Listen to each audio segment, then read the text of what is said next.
Good afternoon. Thank you for being patient and welcome to today's Sports Pavilion meeting for the month of May. As you can see, I am not Terry Hammond. I'm your Governing Board President, Lisa Vines. We're going to go ahead and call the meeting to order. We do have a quorum.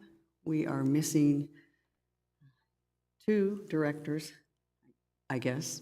Well, at this point, we're hoping one shows up, the other has an excused absence. And we'll move into 2.01, which is the approval of the minutes from April 10th. If there are no changes or corrections, the minutes will stand as written. Committee? Oh. Karen? They will stand as written. With that, we will move into 3.01 with the Sports Pavilion Bowling Manager Report with Greg Moran. Welcome, Greg. Thank you very much. Thank you. Okay, so April 2024, $37,101 for league bowling revenue. 23 was $19,792. It's a difference of $17,309. Open bowling revenue, $20,798 versus $24,116. Miscellaneous revenue, which includes red pen lineage, non-resident cards, Wii bowling, it's pretty much flat. It's a positive 241. So total bowling revenue is showing a plus 14,231. Food and beverage revenue is a plus 4,452. Most of that would be in the pub. Miscellaneous non-bowling revenue, which includes lockers, shoe rental, bulletin board ads, and rent, is 441 difference, negative. So on a grand total, we're showing a plus 12,580. Lineage is a positive 3,268. And the pub is a positive 6,568. Great. Thank you, Greg. Any questions from the committee for Greg? Any questions from the audience? All right, with that, we'll move into 3.02, which is the March year-to-date financials with our CFO, Cliff. You got the podium. Thank you, President Vines. Good afternoon, everyone. Go through the March year-to-date financial performance of the Sports Pavilion. I will say this will be the last presentation, I believe, to Sports Pavilion until September. Is that the that is the plan at this point. So You're we'll correct. present April, May, and June in September once we get to that point. I will say I'm going to talk a little bit about what we did, what's in the budget for the next 3 months, and what we did prior year to kind of give some perspective on these March numbers, just to kind of get a verbal wag on where we're going to finish up for the year for the Sports Pavilion. Okay, that said, March year to date compared to budget, I mean, pretty much right on budget. We've talked about the ancillary revenue for the year, and with the closures of the Sports Pavilion for the period of time of for the whole month of August and first couple of weeks of September, that ancillary revenue is going to be tough to make up because of the closure, as well as the restaurant being closed essentially for the last 8 months or so. So it's going to be tough to make up that 19 grand, and we won't make that up by the end of the year. However, we are still right on budget at 16,000 unfavorable year to date in revenue. On the expense side, favorable by 27,000, so covering that lack of revenue with savings on the expense side, and that's favorable 27,000. So for the year, favorable 11,000. Now, if we take a look at prior year, you'll see. You want me to pause and let Terry come up? Or are you good? Okay. All right. So if you take a look at prior year on the revenue side, comparing to prior year,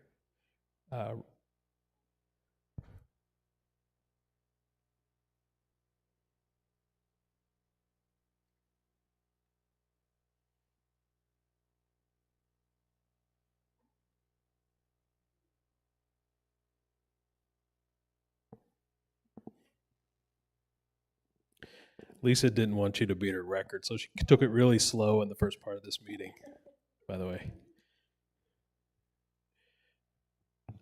Okay, so compared to prior year, right on with prior year, 26,000 favorable in total revenue and 13,000 unfavorable in total expenses with the budgeted increases with the increases budgeted for this year compared to prior year. The major difference on the expense line, there's a 13,000 favorable in supplies and equipment. That was because last year we purchased some pins. This year we didn't. So that was the main change on the expense line items other than the budgeted. So overall, 13,000 favorable at 127,000 operating inflow through March. Now, to talk about what we've got in the budget for the next 3 months, April, May, and June, and what we've got in prior year, April, May, and June. We operate at last year we operated at about a 30,000 deficit for the last 3 months. And we anticipate, we budgeted a $43,000 deficit this year. And we anticipate coming in between those two numbers for the year. So we'll finish the year around 90,000-ish for the year, which is, again, positive cash inflow, which means the Sports Pavilion operationally is operating at a positive and not being subsidized in terms of operations by member dues, which is fantastic. It's considered an amenity. We do have some public participation with the leagues and the like, but for it being mostly an amenity for the community in terms of the facility, Lizard Acres, the pool tables, the billiards room, and all the things that go on in that facility, it is the only amenity that pays for itself operationally, which is great. So taking a look at the bowling revenue, again, operating at a positive compared to prior year, but you could see that how we've changed in our revenue in terms of how what type of bowling is generating the most increase year over year. And leagues, of course, is our largest revenue bucket, but it is 7% ahead. And these other categories, open, promotional, and guest, are down. We've talked about that for the year, but that's something that we're seeing this year. So overall, when we look at lineage compared to prior year, 6,600 roughly lines decrease from prior year to date. And to put that into perspective, the decrease in 6,000 or so lines is on roughly 200,000 lines through the year, through March. So not a big variance, but that could be attributed to the closure in September, the lines we missed out on between August and September.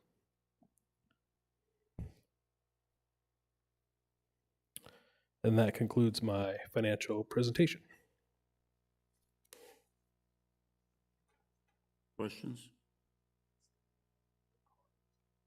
Cliff, I have a couple questions. Yes, sir. On an elemental basis, the Lizard Acres pub is now probably one of the, I don't want to say largest revenue generator, but a significant revenue generator for the operation. Do we have a revenue versus expense number for that pub operation? Yes. I don't have that with me. I did a financial statement on that with a projection for the last 4 months, and then presented that to properties upon request. And we anticipate Lizard Acres to generate about a $60,000 gross profit. I just was asking from the standpoint of the talk about the remodel of that pub, you know, and the payback time.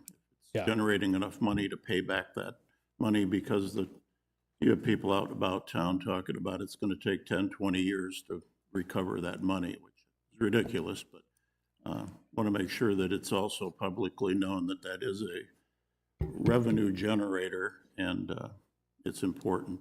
It is, to yeah. I note think that. what some people look at is the incremental revenue that it's going to generate, and they use that as the number for the payback period versus the total revenue number. Right. So it just kind of depends on how you want to look at it. But you are correct in saying that it does generate the additional funds it does generate will pay for the enhancement of that amenity.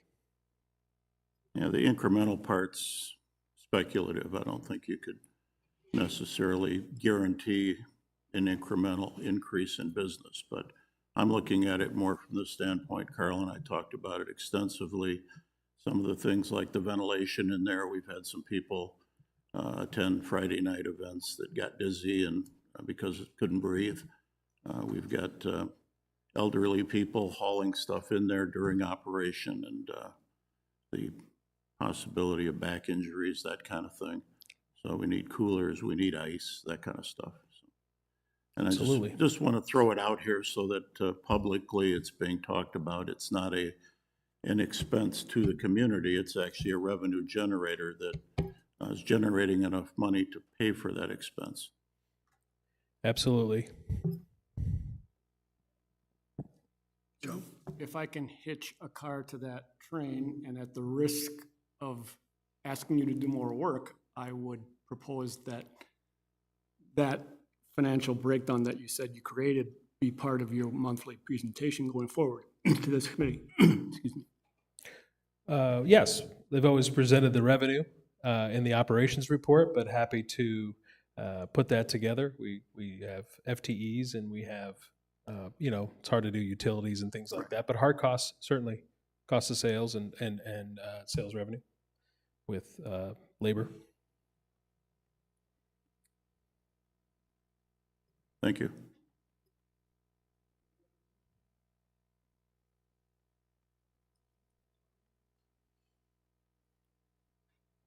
Thank you for a good report, You're welcome. even though I got the last part. Thank you, Lisa, for taking over for me. Sometimes when you play golf, the mind goes zing.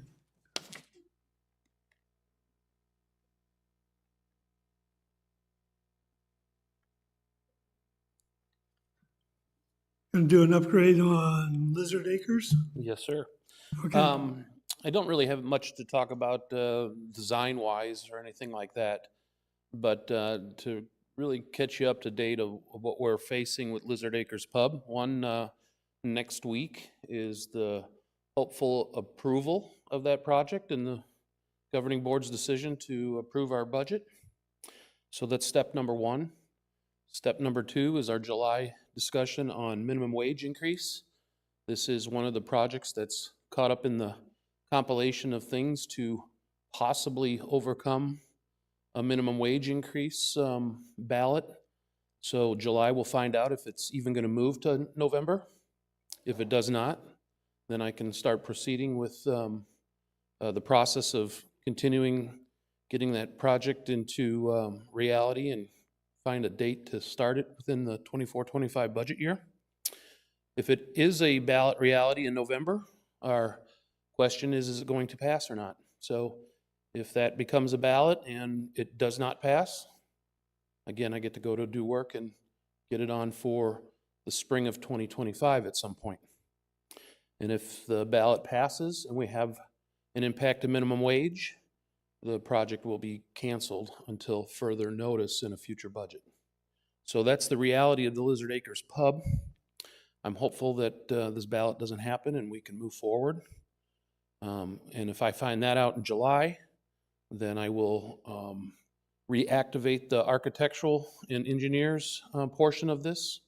So I've been kind of sitting back. You haven't had a lot of updates from me just because I do not want to waste the $11,000 of approved PO, the approved PO for architectural and engineering funds if we didn't have a project. So I'm hopeful that July we're going to get some beneficial news and I can get this back on track. So That's my update for Lizard Acres Pub. Any questions?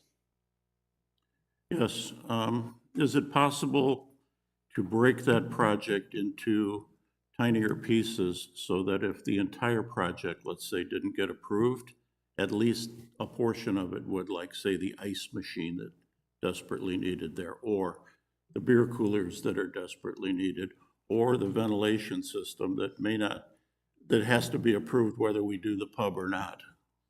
Bob, of all those categories that you mentioned, the only one that I can positively support is that Greg's been notified that I'm operationally purchasing an ice machine for them. It's insignificant in its cost. It's a operating expense, not a capital purchase. But as far as the other items, no, I cannot. Until we have a approved project, those funds are dedicated towards that project. I don't really believe we have an air conditioning issue until the engineers tell me I have an air conditioning issue, because the size of those units were designed for that building and space. If the architect and engineers inform me that we need larger units, that's actually going to be an impact of the project that we'll talk at a later date about through our general manager and accounting and staff. And as far as all the other project details, if that project doesn't happen, there is no need for larger coolers, so, and there's no place to put them other than maybe behind the wall. So I guess all these things would be for future consideration, but there would be no funds parked if, other than the ones that have been detailed in this project to date.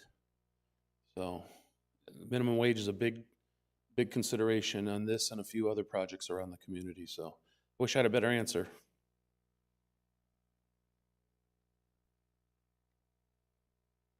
Any other questions?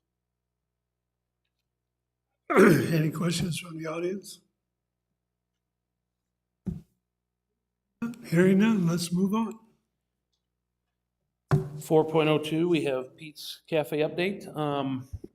So since we've been together last month, we've had some changes over at the cafe. And first of all, the cafe was opened. In its opening week, it had some significant operational challenges, those being a difficulty to get full supply of food, primarily, I think, just scheduling on the vendor, Pete Avile's part, and recognizing that he needed a lot more storage space for his choice of menu.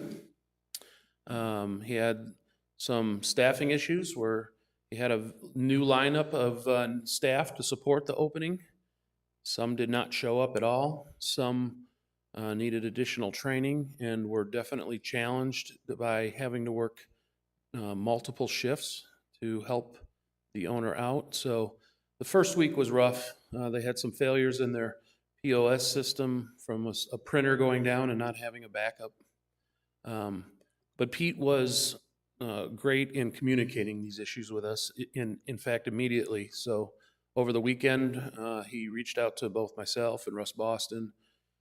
We guided him through the best steps, do the best you can. And then on that following, I think it was Tuesday, Monday or Tuesday, he sat down with staff and we wrote everything down that was a challenge and came up with a plan for at least the month of June, or the month of May. So he had asked if he could close when the Sports Pavilion closes on Sunday evenings at 3 o'clock, and also if he could stay closed on Mondays. That does not align with the contract that we signed with him, or he signed with us. But I believe that we want a successful restaurateur in that facility. We believe that Pete is still that vendor. And so we gave him a grace period of all of May to get those things working out. And my update today on that he is trending towards a June reopening of contract hours. I do say the word trending, so we got a couple more weeks to keep asking him each week, how are things going? We are in the summer months, so if I feel like if staff needed to decide to continue that into June a little bit, I think there would be some room for that negotiation. and he's working diligently on those hours that he's closed for the cleaning purposes of the restaurant, both in the kitchen area and then in the store front where the folks sit to eat. So he's working right now on hiring a Sunday night oil cleaning service, so that doesn't interrupt his operational hours. His POS is working well today. He made good advancements towards his training of his staff. He has new replacement equipment in case any of his POS equipment goes down. And he is supporting the bowling concourse quite well. And that is both a discussion that Greg and I have had, that we keep an eye on, and we've had with Pete. So we haven't heard any complaints that the people bowling haven't been supported. And he's not using the QRF system that we discussed early on in his interview process. So he'll work towards that over the summer, one step at a time. Food supply is good. He invested in additional cold storage, so that is great on his part, and he seems to be on track for the food that he needs. And then the last thing, he's working on out of his soft menu right now, with full breakfast being supplied per his menu. And we are expecting a slightly reduced menu moving forward. So I think he recognizes that his menu was a bit robust, and he's going to reduce some of the little bit more specialty items on there, fancy items. I think he's aware of what's popular already, wants to continue to support that, and he's fully supportive of the walk-up service portion to the Sports Pavilion that we all asked for. So I have no further comments on that, and if you have any questions, I'd be happy to try. I don't have a question, I have a comment. I think he's done a pretty good job starting up. Just from the folks that I've talked to, everybody's comments have been the food is excellent, service is excellent. He's hired a lot of new people, but in general, they're very friendly, and I haven't had one person come to me and say, I've had a terrible experience in there. And I also am a Facebook guy, and which is very uncommon for Facebook to have mostly positive comments about anything, but his comments on Buzz Around Town and other pages are all positive as well. So I would say that I'm quite pleased with his startup so far. And I also talked to him on the side, and he told me the same things that you just discussed, so I won't repeat them, but I have every confidence that things will continue to get better there. Thank you, Bob. Again, hitching off Bob, 100% in agreement with what he just said. And then I would simply add a big thank you to you, Russ, Greg, and all the staff, our new interim general manager, because I think we all knew there'd be bumps. We just couldn't even predict what they would be, and you don't know what you don't know. And kudos to all you folks to get that to where it stands right now, which I think is, I couldn't believe it when I looked at the Facebook stuff and thought, I kept scrolling down thinking, well, there's going to be one, and there was nothing negative about service, the food, the atmosphere, how bright it is in the seating area now compared to what it was. That was a big one. I guess I didn't realize that was going to be a big deal, but apparently it is for people. So with those bumps notwithstanding, I think we're off and running. And we fully recognize the investment that Pete has made himself into this business. It's not just not all about contract. You know, he has invested in himself. Yes, road bumps, but you know, he went out and got those coolers.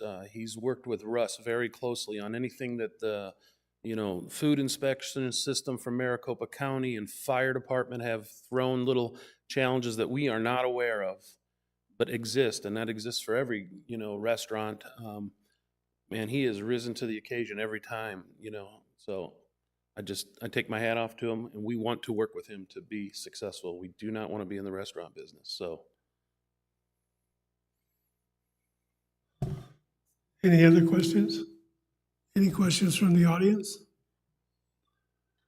Thank you. And if you haven't tried the restaurant, go try it. The food is excellent.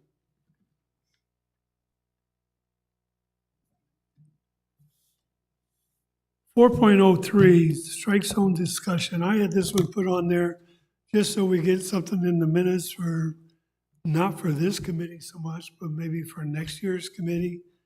But we've looked at everything else in the bowling alley, and the one area that it seems like was lacking was the strike zone. With the fire department coming in and putting some restrictions on it, he's actually lost a little storage space and movability in the area.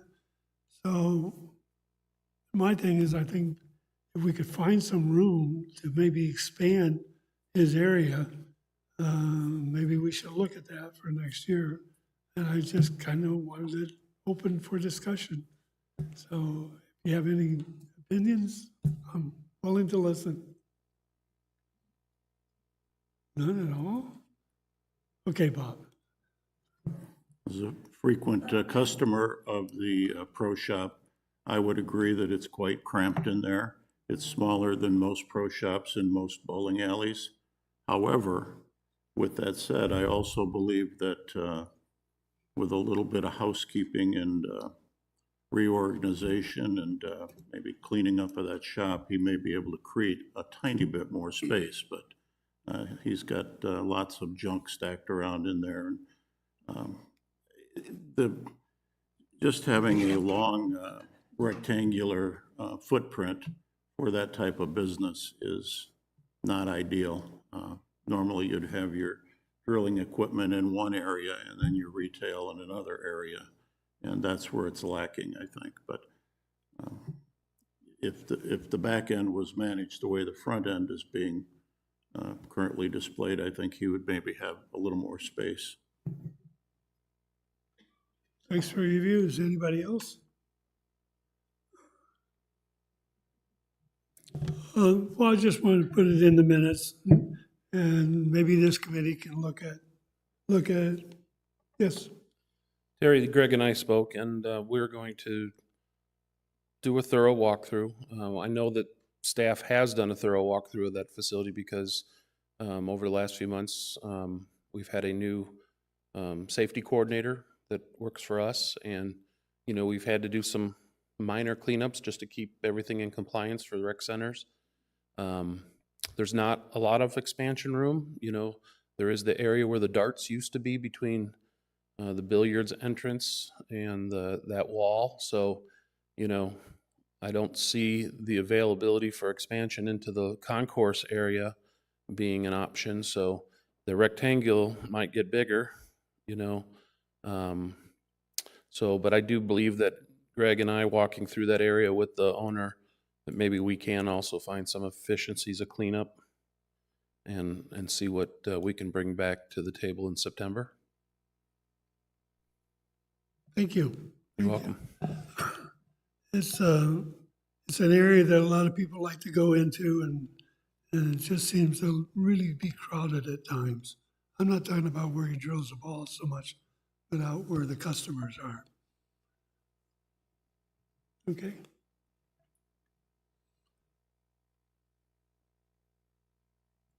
.04 revised standing committee of the governing board. The tail end, you'll see your paperwork there. Do we have it on the screen? Okay. If you go down into 2.0, and then you go down to 2.2, we're making a change in the yellow area there, where it says committee members may serve a maximum of 3 consecutive years on any governing board standing committee. The 1 is taken out. And then 2.2.1 was added. Any period of partial standing committee service during a 1-year period would count as a full year of service. In other words, if you went on a committee for a month, that would consider a whole year of service. And then 2.21 had to go to 2.2, and 2.22 had to go to 2.23. So any questions on this?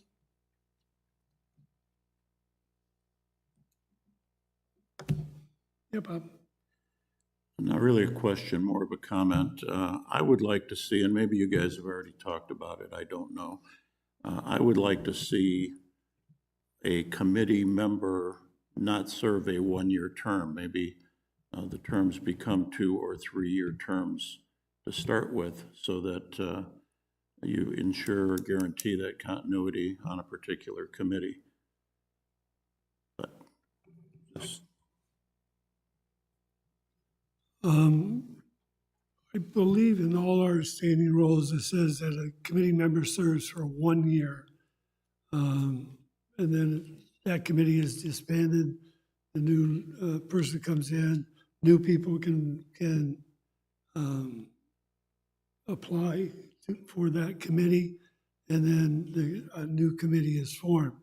And there's no reason why a committee person can't submit his or her name to be on the committee for 3 consecutive years. And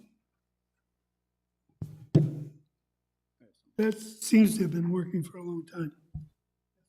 Yeah, I would agree that history would say it seems to be working. I guess I would simply add, maybe it would be a good idea for the president of the governing board to suggest to the committee chairs that they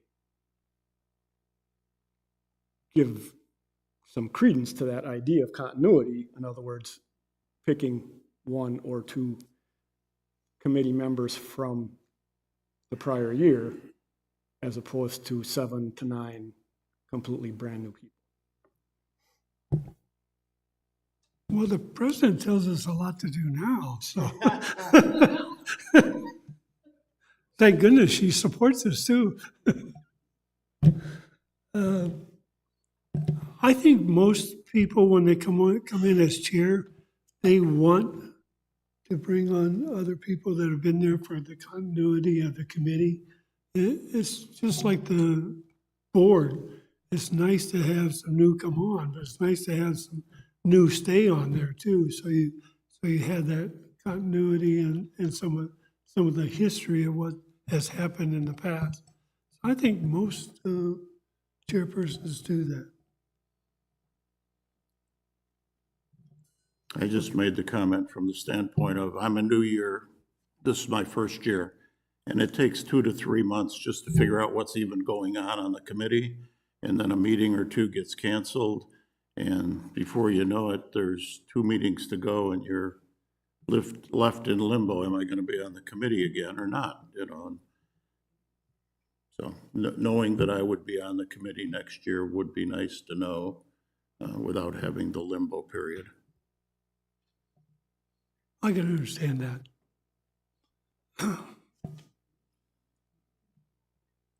Do we need to vote on this? I didn't think so. This is just information, right? Okay.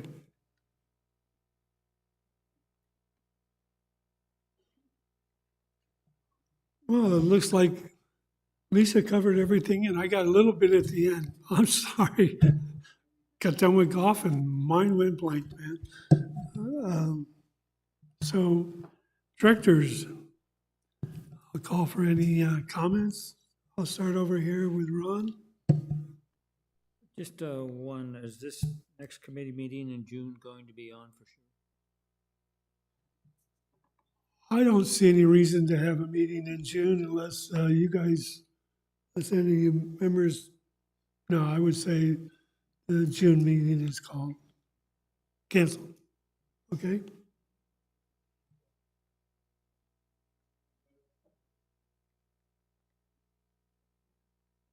Just want to say thank you for letting me be on this committee, and I enjoyed it, and hopefully we got some good work done this year.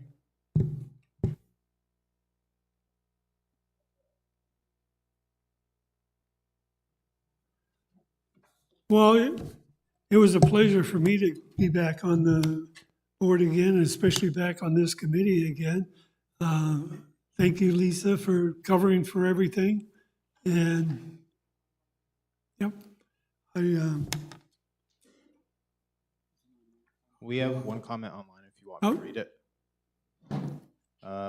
From Mary Gannett, member number 133113. She says, Greg, can you tell us about what percentage of league bowlers are residents versus non-residents? Does each league limit the number of non-residents, or how does that work? And then she has one more comment after that.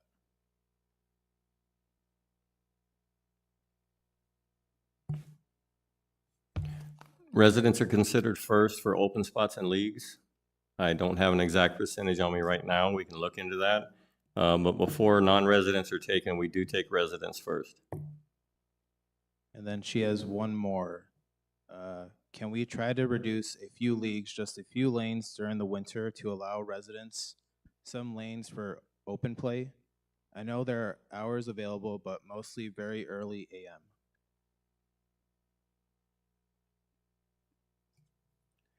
That would require to cancel a league. That's a hard question. I'm not going to say it's not. Leagues are revenue, as everybody knows that. That doesn't mean I don't want open bowling or to have residents have a time to bowl. Leagues are revenue on a budget. I mean, they're on a schedule. We know when they're going to get there. We know how much they're going to spend. We know they're going to spend other money than just on lineage. It affects the cafe. It affects the pub.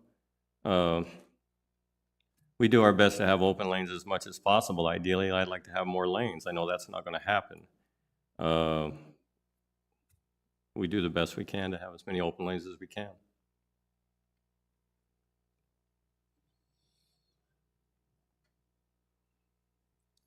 I guess that's the problem all the time of the bowling alleys. It's been a universal problem, I guess, all the time. Because you need leagues, and you want leagues, and you work hard to get the leagues, and then every once in a while it interferes with open bowling, but we need leagues. It does. Yeah. Lisa? Thank you, Director Hammond. Lisa Vines, 123774, Governing Board President. I just want to take a minute to thank all of the committee members for serving. I had the pleasure of chairing the committee for about, 9.5 months or so, and it was a pleasure working with all of you. I hope to see some of you back. Hopefully you've put in your applications, but it was truly my pleasure to work with you, and I want to thank you all for that. Thank you. And Lisa and I are done at the end of this June, so we wish you all the best of luck if you're back on any committee. Not Okay? that we're excited or anything, but Any comments from the audience? Hearing none, I'll adjourn the meeting. Thank you.